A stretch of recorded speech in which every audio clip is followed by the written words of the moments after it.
Hi everyone, my name is Karen, this is my channel RatherBeReading, and today I'm bringing to you some 5-star TBR predictions.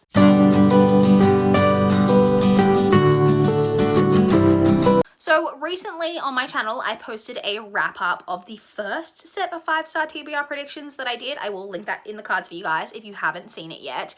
And not to spoil it, but I did pretty well with those predictions. And so I mentioned in that previous set of predictions that I'm not going through my entire TBR and just picking ones off randomly that I think are going to be 5 stars, because I own more than 400 books on my TBR and it would just take me a million years to get around to reading those books, and there's so many to pick from.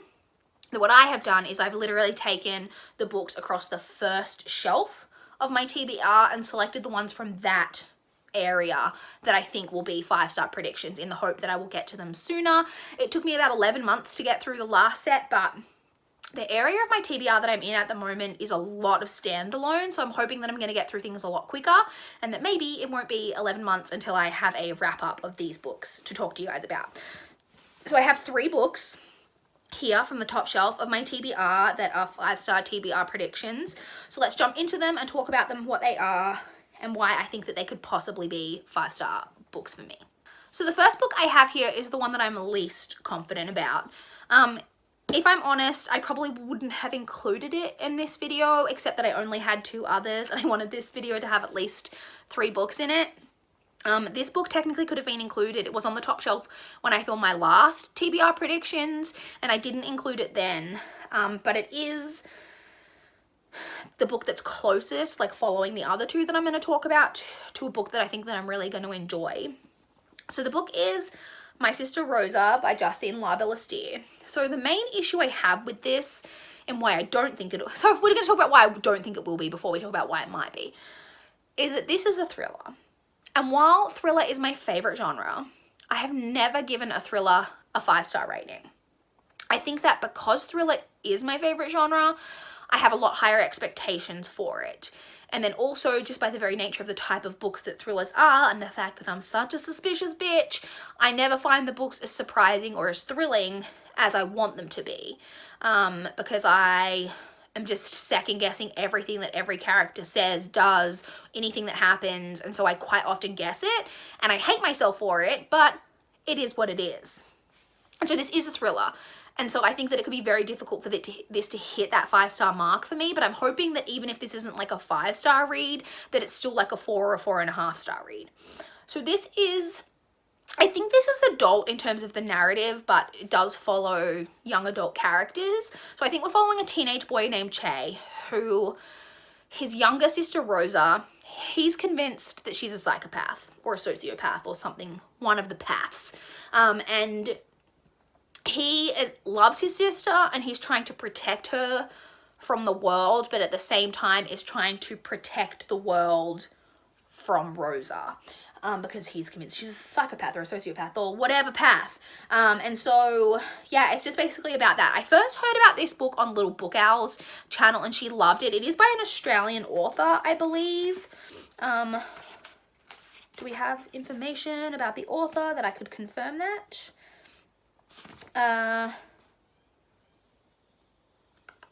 Justine lives in Sydney and sometimes in New York, but I think she's Australian. So anyway, I like to support Australian books and Australian authors as well. So I don't know.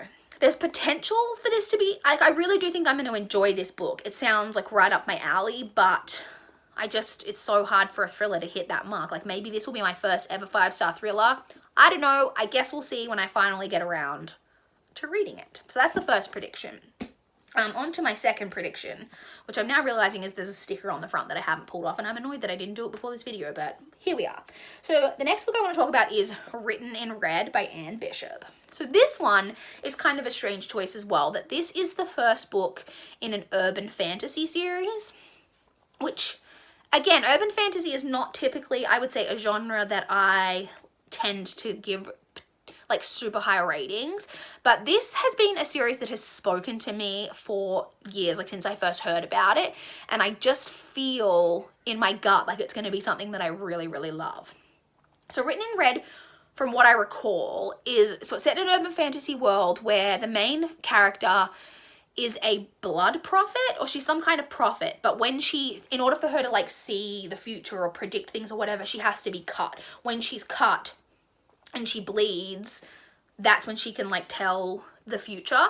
And so in this world, she's a super like rare and like high commodity. Like everyone wants a piece of her because they want to be able to cut her and get predictions of the future. And so that is the only thing I really know about it. I think the thing that leads me towards this the most is that I think the main thing I've heard about this series is that, and I think it's like a 5 or 6 book series, the main thing I've heard about it is that there's a super slow burn romance, and I love a slow burn romance.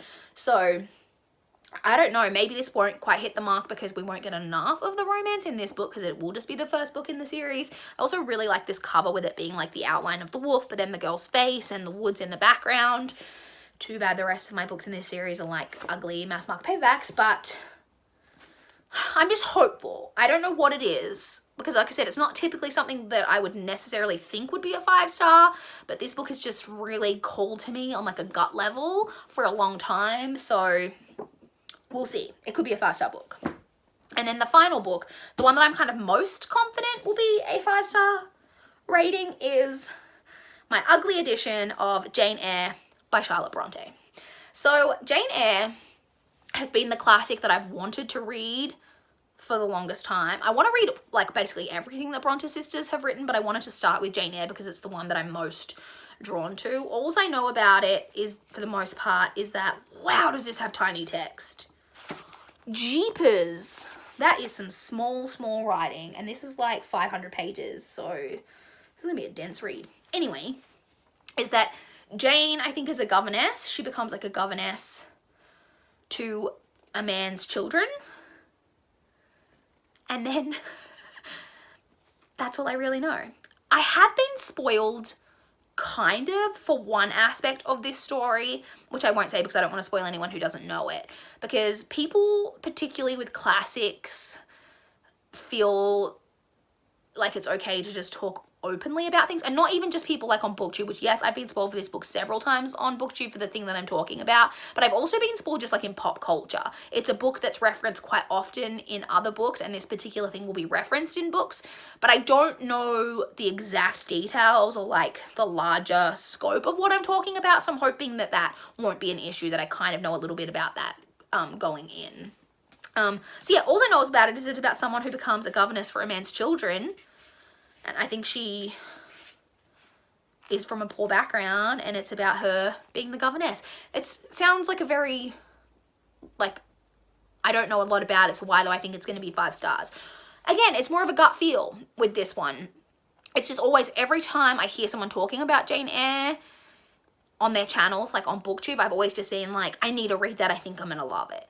So, I don't know. It's been the classic that's like I've been, like I said, most like desiring to read for such a long time. It's coming up soon on my TBR now, which I'm really excited about.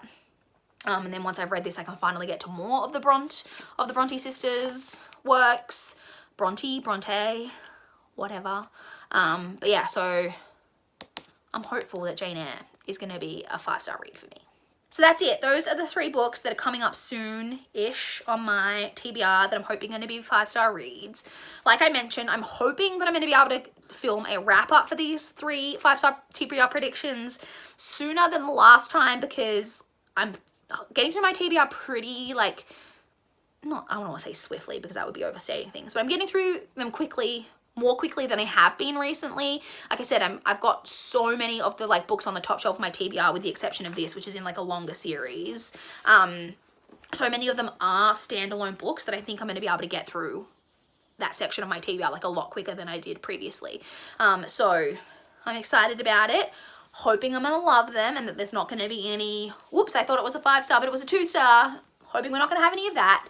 I would love to chat with you guys in the comments down below if you've read any of these. Were they 5 stars for you? Do you think they'll be 5 stars for me? I would love to know that. Any books that you have been dying to read that you think are going to be 5-star books for you? I would love to know that as well. So yeah, please like this video if you liked it. Please subscribe if you want to see more from my channel. That is all I have for this video today. Bye guys.